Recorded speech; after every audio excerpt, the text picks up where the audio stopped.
Hello and welcome my dear students. I am Rushali ma'am from VM academy classes Nashik. हम देख रहे हैं हमारे महाराष्ट्र स्टेट बोर्ड का सिलेबस फॉर 12th केमिस्ट्री और 12th केमिस्ट्री में हम देख रहे हैं चैप्टर नंबर 1 सॉलिड स्टेट। आज है लेक्चर नंबर 4। आज के लेक्चर में हम देखेंगे कि क्यूबिक सिस्टम होता क्या है। तो यहाँ पे 3 टाइप है यूनिट सेल के। तो 3 टाइप के यूनिट सेल क्यूबिक सिस्टम में प्रेजेंट होते हैं। पहला होता है प्रिमिटिव, इसे सिंपल क्यूबिक यूनिट सेल कहा जाता है। दूसरा होता है body centre cubic unit cell और तीसरा होता है face centre cubic unit cell. तो इन तीनों को हम डिटेल में जानेंगे। इन तीनों के हमें स्ट्रक्चर भी देखने हैं। इसके साथ साथ हमें देखना है relationship between density of substance and edge length. तो इनका रिलेशन भी हम देखेंगे क्योंकि इस रिलेशन पे बहुत सारे न्यूमेरिकल्स आते। तो चलो स्टार्ट करते हैं cubic system lecture number 4 with VM academy Nashik. तो चलो स्टार्ट करते हैं। Number of particles in cubic unit cell. तो पहला टाइप है हमारा प्रिमिटिव भी कहते हैं और सिंपल क्यूबिक यूनिट सेल। इसको स्मॉल एस से क्या करते डिनोट करते हैं। तो यहाँ पे मैंने एक क्यूब ड्रॉ किया है। हमें पता है जो सिंपल क्यूबिक यूनिट सेल होता है उसमें पार्टिकल्स कहाँ प्रेजेंट होते हैं, they are present at the 8 corners of the cube. तो पार्टिकल जो कंस्टिट्यूएंट पार्टिकल्स होंगे वो कहाँ प्रेजेंट होंगे, at the 8 corner of the cube. इसके अलावा और कहीं भी पार्टिकल प्रेजेंट होना पॉसिबल नहीं है क्योंकि ये क्या है, सिंपल क्यूबिक सेल है। तो कल हमने इसके बारे में देखा था। तो पार्टिकल्स कहाँ प्रेजेंट होंगे, कॉर्नर पे प्रेजेंट होगी। अभी हमें क्या देखना है, अभी हमें देखना है कि ये यूनिट सेल जब 3 डायमेंशनल स्ट्रक्चर बनता है, मतलब इस साइड से भी जॉइनिंग होगा, ऊपर के साइड से भी सेम टाइप के क्या होंगे, यूनिट सेल ज्वाइन होंगे, इस साइड से भी ज्वाइन होंगे, नीचे के साइड से भी ज्वाइन होंगे, मतलब हर तरफ से क्या होने वाले हैं, यहाँ पे ज्वाइनिंग होने वाला है। तो ये जो पार्टिकल है, ये जो पॉइंट दिखा है, मतलब क्या है, यहाँ पे एक पार्टिकल प्रेजेंट है, ऐसे एक एटम प्रेजेंट है। हमें देखना है कि इसका कितना पार्ट क्या हो रहा है, आ रहा है अंदर, किसके अंदर, जो यूनिट सेल है उसके अंदर इसका कितना पार्ट आ रहा है वो हमें देखना है। उसे हम क्या कहेंगे, नंबर ऑफ पार्टिकल, या इसे रैंक भी कहते हैं। याद रखना है, जो CBSE का बुक है उसमें इसको क्या कहा गया है, रैंक कहते हैं। तो हमें देखना है कि ये पार्टिकल जो है कितना पार्टिकल प्रेजेंट है, कितना पार्ट इस पार्टिकल का इस क्यूब में प्रेजेंट है, उतने नंबर ऑफ पार्टिकल्स क्या होते हैं क्यूब में प्रेजेंट होते हैं। अभी अगर अच्छे से देखोगे तो बहुत सारा पार्ट क्या है, अभी क्यूब के बाहर चला गया है, क्यूब के अंदर नहीं है। यहाँ पे बहुत सारा पार्ट क्यूब के बाहर चला गया है। तो ये पार्ट इस क्यूब का पार्ट नहीं है। ये किसका पार्ट होगा, यहाँ से जो क्यूब आएगा उसका पार्ट होगा, इस साइड से क्यूब आएगा। तो ये कितने और क्यूब को ज्वाइन करता है उस पर डिपेंड होगा कि ये जो एक एटम है इसके कितने हिस्से होंगे। ये बहुत अच्छे से समझना ज़रूरी है क्योंकि अगर ये समझ में आया तो बाकी सारे समझ में आएंगे। ओके, तो चलो देखते हैं। अगर हम बात करें सिंपल क्यूबिक यूनिट सेल की, तो हमें पता है इसकी जो क्यूब की एज होगी, हाइट होगी या फिर विड्थ होगी, वो क्या होगी, सेम होगी। कितनी होंगी, 90 डिग्री। ओके, तो यहाँ पे जो पार्टिकल है, ये पार्टिकल अगर 3 डायमेंशनल स्ट्रक्चर बनता है तो ये पार्टिकल कितने और क्यूब को ज्वाइन हो सकता है, तो और 7 क्यूब को ज्वाइन हो सकता है। इसको पकड़ के कितने होंगे, मतलब टोटल 8। मतलब ये जो एटम है यहाँ पे जो प्रेजेंट है कंस्टिट्यूएंट पार्टिकल, ये कितने क्यूब का पार्ट बनने वाला है, 8 क्यूब का, इंक्लूडिंग दिस क्यूब। तो अगर इसके 8 हिस्से करने हैं तो ये कितना, एक के लिए कितना आएगा, 1/8। ऐसे समझ लो एक रोटी है और एक रोटी 8 लोगों में बांटनी है। तो उसके अगर सेम 8 हिस्से करोगे, 8 पार्ट करोगे, तो एक के हिस्से में कितने आने वाला है, 1/8 पार्ट आएगा। तो यहाँ पे ये जो पॉइंट है, अगर 3 डायमेंशनल स्ट्रक्चर बनता है, ऊपर से भी बनेगा, इस साइड से भी बनेगा, नीचे से भी बनेगा, उस साइड से भी बनेगा, तो टोटल कितने इसके नेबर होंगे, इस क्यूब के 7 नेबर होंगे। इसको पकड़ के कितने हो गए, टोटल 8। मतलब ये जो पार्टिकल है it is common to 8 cube. तो ये 8 क्यूब को ज्वाइन करता है। तो एक क्यूब के हिस्से में कितना पार्ट आएगा, 1/8। या फिर ऐसे समझ लो कि एक रोटी है, 8 लोगों में हमें बांटनी है, तो एक रोटी के अगर 8 हिस्से करते हो तो एक पर्सन के हिस्से में कितने आने वाला है, 1/8 पार्ट आएगा। लेकिन ऐसे कितने पार्टिकल प्रेजेंट है, 8 पार्टिकल प्रेजेंट है। काउंट 1 2 3 4 5 6 7 8। और एक पार्टिकल का कितना हिस्सा है, 1/8 पार्ट है। तो number of particles is equal to क्या होगा, 1/8 × 8। तो कितने पार्टिकल प्रेजेंट होंगे? 1 पार्टिकल। ये बहुत इंपॉर्टेंट है, समझ लो। कंस्टिट्यूएंट पार्टिकल 8 है, लेकिन उसका कितना हिस्सा क्यूब में आ रहा है वो हम देख रहे हैं। उसे क्या कहोगे? नंबर ऑफ पार्टिकल्स, और उसे रैंक भी कहते हैं। तो जो प्रिमिटिव या सिंपल क्यूबिक यूनिट सेल होगा, एक जो कंस्टिट्यूएंट पार्टिकल है उसका कितना हिस्सा क्यूब के अंदर आता है? ओनली 1/8 पार्ट आता है। ऐसे कितने पार्टिकल प्रेजेंट है? 8 पार्टिकल है, तो 1/8 इंटू 8 टोटल कितने पार्टिकल हो गए? 1 particle present in the simple cubic unit cell, या फिर प्रिमिटिव और सिंपल यूनिट क्यूबिक सेल की रैंक क्या होगी? 1 होगी। तो यहाँ पे पार्टिकल पर यूनिट सेल कितने होंगे? 1 particle present per unit cell. एक यूनिट सेल में टोटल कितने पार्टिकल प्रेजेंट होंगे? एक ही पार्टिकल होगा। 1/8 पार्ट इसका, 1/8 इसका, 1/8 इसका, 1/8 ऐसे करके टोटल कितने पार्ट हो गए? कितने पार्टिकल हो गए? Only 1 particle for the simple cubic unit cell. Second type है body centred cubic unit cell. तो इसे BCC भी कहते हैं, याद रखना है। बहुत सारे एग्जाम में ये शॉर्ट फॉर्म ही यूज़ होता है, BCC, FCC, तो आपको पता होना चाहिए। Body centred cubic unit cell. तो हमने देखा था कि बॉडी सेंटर्ड में कहाँ कहाँ पार्टिकल प्रेजेंट होते हैं। अभी कॉर्नर तो कॉमन हो गए, हर इसमें प्रेजेंट होंगे, मतलब यहाँ पे प्रेजेंट होगा at 8 corners of the cube. उसके साथ साथ एडिशन होगी पार्टिकल की, ये तो कॉमन हो गए, हर एक में होंगे 8 कॉर्नर पे particles. The constituent particle are present at 8 corner. और यहाँ पे बॉडी सेंटर, मतलब ये जो क्यूब की बॉडी होगी, तो बॉडी के सेंटर में भी एक पार्टिकल प्रेजेंट होगा। या फिर ऐसे समझ लो, एक बॉक्स है, बॉक्स के अंदर बॉल रखना है, तो बॉल क्या होगा? कंप्लीटली अंदर रखा जाएगा। ओके, तो अभी कितने पार्टिकल्स प्रेजेंट होंगे? अभी देखना है हमें particle per unit cell. Particle per unit cell, तो यहाँ पे 1/8 इंटू 8, ये तो कॉमन होगा। अभी हमने देखा कॉर्नर का 8 कॉर्नर है और एक का कितना हिस्सा है? 1/8 हिस्सा है। प्लस इसमें और एक पार्टिकल है सेंटर वाला। अगर हम कोई चीज़ बॉक्स में रखते हैं तो वो कम्प्लीटली क्या होती है? बॉक्स के अंदर होती है, मतलब ये पूरा का पूरा पार्टिकल क्या होगा? It is present inside the cube, इसीलिए यहाँ पे क्या करोगे? +1 करोगे। ये क्या हो गया आपका? सेंटर। तो कितना हो गया? 1 + 1। तो इसकी रैंक या फिर number of particle per unit cell कितने होंगे? 2 पार्टिकल्स आर प्रेजेंट। इसे अच्छे से समझ लो, ये बहुत इंपॉर्टेंट है। साइड वाले कितने? 8 है। एक का हिस्सा कितना होगा क्यूब में? 1/8 होगा। तो 8 का कितना होगा? 1/8 इंटू 8, तो ये हो गया 1। और एक जो सेंटर वाला है वो कम्प्लीटली बॉक्स के अंदर ही है, क्यूब के अंदर, इसलिए वो कंप्लीट हो गया। 1 + 1 2। The number of particles per unit cell for BCC और body centred cubic unit cell कितना हो गया? 2, मतलब इसकी रैंक कितनी होगी? 2 होगी। थर्ड है FCC, face centred cubic unit cell. अभी यहाँ पे वर्ड है फेस, तो 8 कॉर्नर तो कॉमन हो गए। कितने फेसेस होते हैं? मैंने कल आप लोगों को अच्छे से एक्सप्लेन किया था, कितने फेस होंगे? 6। ऊपर वाला एक, नीचे, side, right side, left side, back and front, तो टोटल कितने हो गए? 6। तो यहाँ पे पार्टिकल कहाँ कहाँ प्रेजेंट हो गए? At 8 corner and 6 faces of the cube. जो फेस होगा, फेस का जो सेंटर होगा वहाँ पे प्रेजेंट होगा। ऊपर का हो गया, इस साइड का हो गया, दूसरी साइड का हो गया, नीचे का हो गया। ये मैंने ड्रॉ किया है पिछले फेस के लिए, और ये मैंने ड्रॉ किया है फ्रंट फेस के लिए।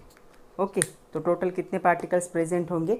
अभी हमें देखना है नंबर ऑफ पार्टिकल्स, लेकिन constituent particle present at 8 corner and at the 6 faces, centre of the faces. तो यहाँ पे देखो कितना होगा।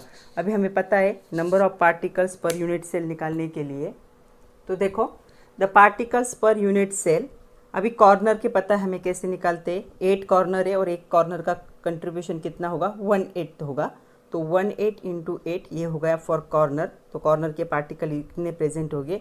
अभी हमें देखना है फेस का सेंटर। तो फेस का जो सेंटर होगा, मतलब समझ लो ऐसा फेस है, ऐसी एज है और पार्टिकल ऐसा प्रेजेंट है, तो हाफ पार्टिकल क्या हो गया? एज के बाहर है, और हाफ पार्टिकल क्या होगा? एज के अंदर है। मतलब यहाँ पे कितने पार्टिकल प्रेजेंट होंगे? हाफ पार्टिकल प्रेजेंट होगा। कितने पार्टिकल प्रेजेंट होंगे, हाफ। और ऐसे कितने फेस है, 6, तो 1/2 इंटू 6। एक फेस में कितना कंट्रीब्यूशन है पार्टिकल का, हाफ कंट्रीब्यूशन है 1/2। और ऐसे कितने फेसेस प्रेजेंट है, ऐसे टोटल 6 फेसेस प्रेजेंट है, इसलिए 1/2 इंटू 6, तो हो गया 1 + 3। इसकी रैंक क्या होगी, 4 होगी, या 4 particles per unit cell present in face centred cubic unit cell. इसे हम क्या कहते हैं, FCC। तो इसे अच्छे से समझ लो। हमेशा रैंक या फिर नंबर ऑफ पार्टिकल MCQ में पूछे जाते हैं, तब हम थोड़ा सा कंफ्यूज होते हैं, तो ये कंफ्यूज नहीं होना है, हमेशा याद रखना है। For simple rank is 1, for body centred rank is 2 and for face centred rank is 4। ये आपकी बुक में दिया नहीं है, लेकिन एक बार आया है MCQ में। बेस सेंटर्ड यूनिट सेल कहते हैं इसे, क्यूबिक यूनिट सेल का पार्ट नहीं है, तो बेस सेंटर्ड यूनिट सेल। तो हमने देखा था कल बेस सेंटर्ड क्या होता है, the particles constituent particles are present at 8 corner of the cube and any 2 opposite faces of cube. तो हमने यहाँ पे एज्यूम किया है, हर बुक में एज्यूम किया गया है कि जो 2 अपोजिट फेस होंगे वो होगा एक अपर वाला और एक क्या होगा, बिलो वाला। तो इतने पार्टिकल्स क्या होंगे, प्रेजेंट होंगे। तो कॉर्नर का हमें पता है 8 कॉर्नर प्रेजेंट होते हैं, और एक कॉर्नर का कितना कंट्रीब्यूशन होता है, 1/8। तो 1/8 इंटू 8, तो ये कितना हो गया, 1। और ये जो हमने अभी देखा कि जो फेसेस में प्रेजेंट होते हैं वो कैसे होते हैं, अगर एज ऐसी है तो ये ऐसे प्रेजेंट होगा, मतलब हाफ पार्ट क्या होगा, पार्टिकल का क्यूब के अंदर होगा, और हाफ पार्ट क्या होगा, क्यूब के बाहर होगा। तो कितना कंट्रीब्यूशन होगा उसका, 1/2, या इसे हाफ कह सकते हैं। और कितने पार्टिकल प्रेजेंट है, 2, तो 1/2 कितने पार्टिकल का कंट्रीब्यूशन, 2 का, 1 + 1। तो इसकी रैंक या इसके number of particles per unit cell कितने होंगे, 2 होंगे for base centred unit cell. अभी हम एक जेई का क्वेश्चन देखेंगे। हेक्सागोनल जो होता है वो हमारे सिलेबस में नहीं है एक्चुअली, लेकिन उसका मैं आप लोगों को स्ट्रक्चर दिखाती हूँ, और हमें देखनी कि उसकी रैंक या फिर उसका नंबर ऑफ पार्टिकल्स कितना होगा। ये एक बार आया है, जेई का क्वेश्चन है, तो चलो वो क्वेश्चन भी देख लेते हैं। तो ये क्वेश्चन है, what is rank of hexagonal close pack unit cell, and 4 options are given, 12, 6, 4 और 2। तो उससे पहले हमें पता होना चाहिए कि hexagonal close pack unit cell होता क्या है। ओके, अभी दिख रहा है सब लोगों को, ये है hexagonal close pack unit cell. अगर अच्छे से ऑब्जर्व करोगे तो हमें नंबर ऑफ पार्टिकल अभी काउंट करने, कॉर्नर में कितने, सेंटर में कितने, और फेस में कितने। ओके, तो यहाँ पे जो दिखाया गया है कितने, देखो 1 2 3 4 5 6, ये हो गए कॉर्नर में, 1 2 3 4 5 6। यहाँ पे और 3 पार्टिकल प्रेजेंट चाहिए, यहाँ पे दिखाया नहीं गया है, एक मिनट में आप लोगों को दिखाती हूँ।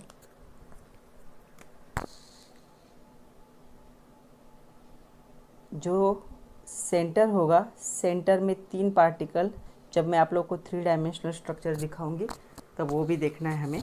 तो अभी देखो कितने कॉर्नर है, 1 2 3 4 5 6 7 8 9 10 11 12। तो कॉर्नर कितने हो गए, 12। तो मैं लिख के रख रही हूँ, कॉर्नर 12 है। सेंटर कितने, अगर इसको को बॉक्स मानते हो तो बॉक्स के अंदर कितने, ये तो कॉर्नर हो गए, कितने, 3। तो सेंटर में कितने, 3 है। और फेस में कितने, देखो यहाँ पे एक है, और नीचे के फेस में एक है, ऊपर और नीचे के। तो फेस में कितने पार्टिकल प्रेजेंट है, 2 पार्टिकल। तो इतने पार्टिकल क्या होंगे, प्रेजेंट होंगे। अभी हमें देखना है कि इसकी रैंक क्या है, मतलब number of particle per unit cell कितने प्रेजेंट होंगे। तो चलो कैलकुलेट करते हैं। तो यहाँ पे मैंने लिख के रखा था, कॉर्नर 12 थे, सेंटर 3 थे और फेस 2 थे। तो यहाँ पे 6 कंस्टिट्यूएंट है कॉर्नर के, तो हिस्से भी कितने होंगे, एक पार्टिकल के 6। तो एक पार्टिकल का कितना कंट्रीब्यूशन होगा, 1/6 होगा। ऐसे कितने पार्टिकल प्रेजेंट है, 12। तो ये हो गया 2। सेंटर वाले पूरे बॉक्स के अंदर होते तो वो 3, प्लस 2 फेसेस से, एक फेस का कितना होता है, फेस का मैंने बताया था आप लोग कितना होता है, हाफ। तो ये कितना हो गया, 1। तो टोटल कितना कंट्रीब्यूशन होगा पार्टिकल का, 6। मतलब इसकी रैंक क्या है, 6 है। तो इसका आंसर होगा B, the rank of hexagonal close pack unit cell is 6। तो चलो देखते हैं, कुछ रिलेशनशिप्स देखते हैं जिसमें से हमें डेंसिटी का फॉर्मूला चाहिए। तो ये मैंने क्यूब ड्रॉ किया है, ये जो क्यूब होगा इसमें सारे एजेस क्या होंगे, सेम होंगे, मतलब length of A B C is equal, तो एज लेंथ क्या होगी, A is equal to B is equal to C. Second है वॉल्यूम ऑफ यूनिट सेल, इसका अगर वॉल्यूम निकालना है तो हम क्या करते, तीनों जो एजेस है उसकी क्या होगी, मल्टीप्लिकेशन होगी। तो तीनों अगर सेम है तो अगर मैंने तीनों को ए एज्यूम किया, क्योंकि ये भी अगर 5 सेंटीमीटर तो ये भी 5 होगा, ये भी 5 होगा, तो तीनों को मैंने इक्वल एज्यूम किया, तो ये कितना होगा, ए क्यूब। तो हमें याद रखना है जो क्यूबिक सिस्टम होती है उसमें मोस्टली क्या होता है, जो एज लेंथ होती है क्या होती है, सेम होती है, इसलिए वॉल्यूम क्या होगा, ए क्यूब होगा। मास पर यूनिट सेल, एक यूनिट सेल का अगर मास निकालना है तो क्या करना पड़ेगा, तो अगर यहाँ आपको स्मॉल एम को कंसिडर करते हैं मास ऑफ पार्टिकल और स्मॉल एन को अगर कंसिडर करते हैं number of particle per unit cell, या इसे रैंक भी कह सकते हो, तो दोनों की मल्टीप्लिकेशन से हमें क्या मिलेगा, मास पर यूनिट सेल।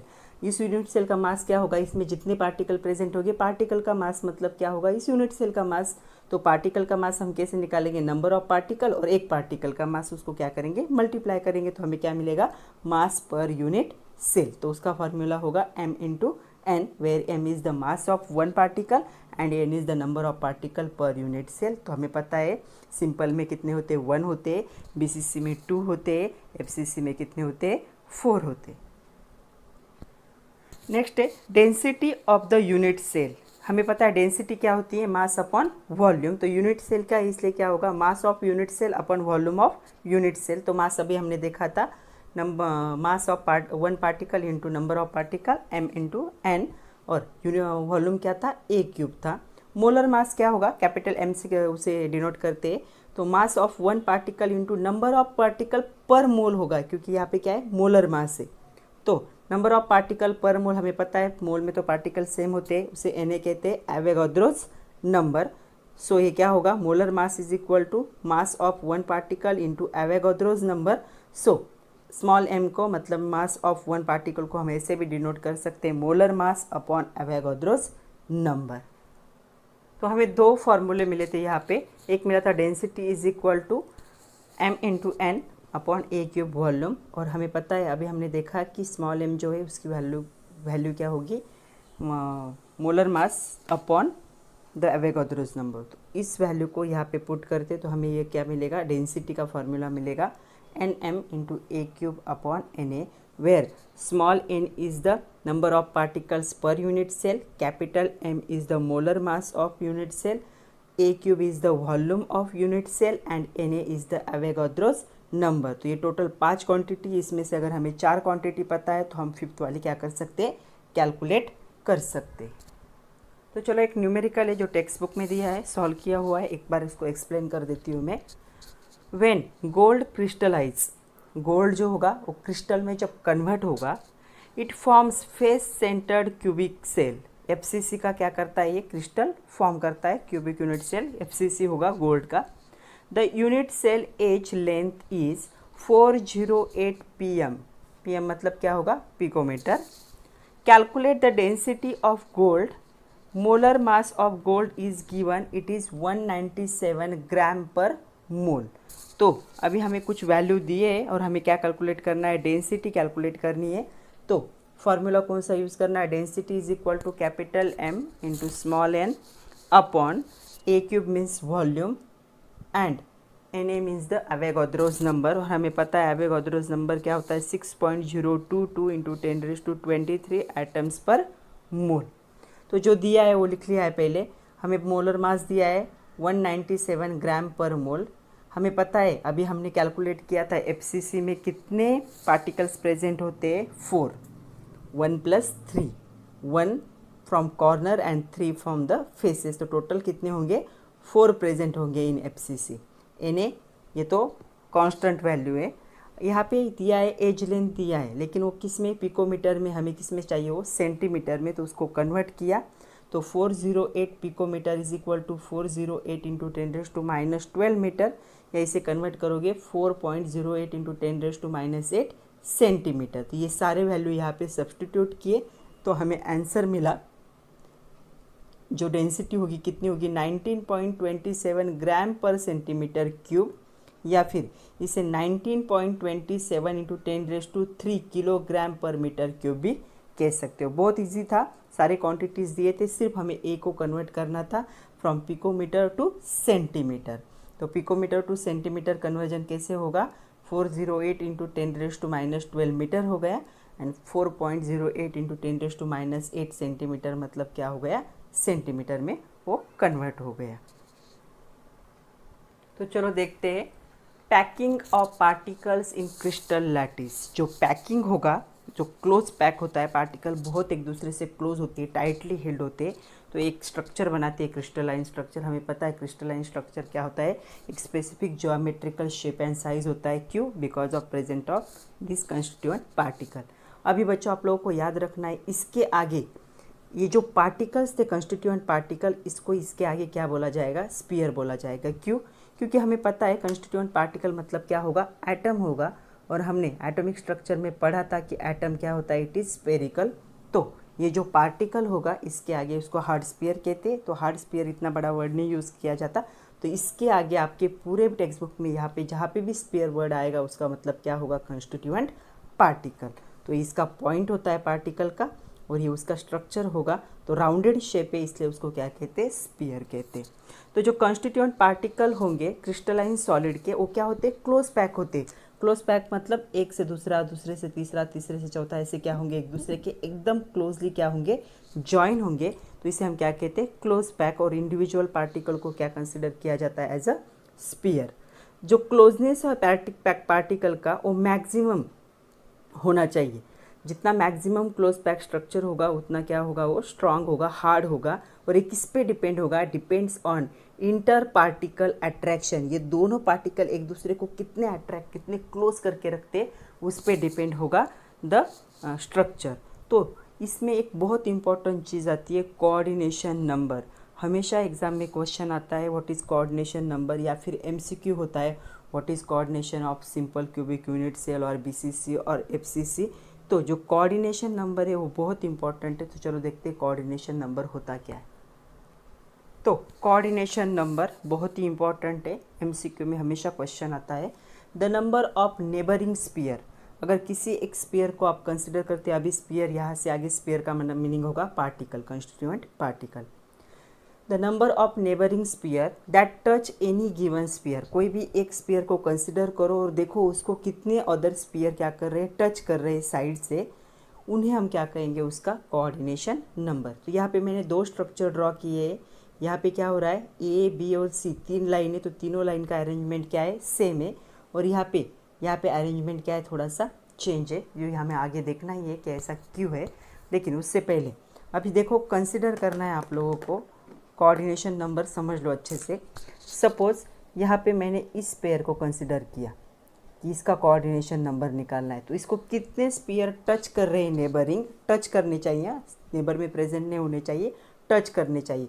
तो कितने टच कर रहे हैं, देखो मुझे दिख रहा है 1 2 3 4। तो ये सेंटर को कितने टच कर रहे हैं, 4। तो इसका कोऑर्डिनेशन नंबर कितना होगा, 4 होगा। आ रहा है समझ में। सपोज़ मैंने यहाँ पे ये कंसिडर किया, ये स्फीयर कंसिडर किया, अभी हमें देखना है इसका कोऑर्डिनेशन नंबर। तो कितने टच कर रहे हैं, देखो 1 2 3 4 5 6। तो इसका कोऑर्डिनेशन नंबर कितना होगा, 6 होगा। ओके, और एक एग्जांपल देखते। सपोज़ अरेंजमेंट ऐसी है, सिंगल लाइन वाली। अगर ये जो है सेकंड नंबर वाला, इसको कंसिडर किया और इसका कोऑर्डिनेशन नंबर निकालना है, तो कितने स्फीयर इसे टच कर रहे हैं, 1 2। तो इसका कोऑर्डिनेशन नंबर कितना होगा, 2 होगा। तो इसे क्या कहते हैं, coordination number. The neighbouring sphere that touch to any given sphere, that is the coordination number. मतलब किसी भी एक को कंसिडर करो और देखो साइड से उसके कितने नेबरिंग स्फीयर उसको टच कर रहे हैं, उसके कांटेक्ट में आ रहे हैं, उसके साइड में प्रेजेंट नहीं होने चाहिए, उसको टच करने चाहिए, उसे क्या कहेंगे हम, कोऑर्डिनेशन नंबर। तो कोऑर्डिनेशन नंबर बहुत इंपॉर्टेंट है। और ये भी पता होना चाहिए कि जितना बड़ा कोऑर्डिनेशन नंबर होगा, जितना लार्ज कोऑर्डिनेशन नंबर होगा, उतने पार्टिकल क्या होते हैं, एक दूसरे के क्लोज होते हैं, और उतना क्या होता है, स्ट्रक्चर क्या होता है, कॉम्पैक्ट होता है। उनका क्लोजनेस इंक्रीज होता है। मतलब क्लोजनेस जो होगा स्ट्रक्चर का, इट डिपेंड होगा ऑन कोऑर्डिनेशन नंबर। जितना कोऑर्डिनेशन नंबर बढ़ा उतना क्या होगा, कॉम्पैक्टनेस क्या होगा, स्ट्रक्चर का ज़्यादा हुआ, पार्टिकल क्लोजर होंगे।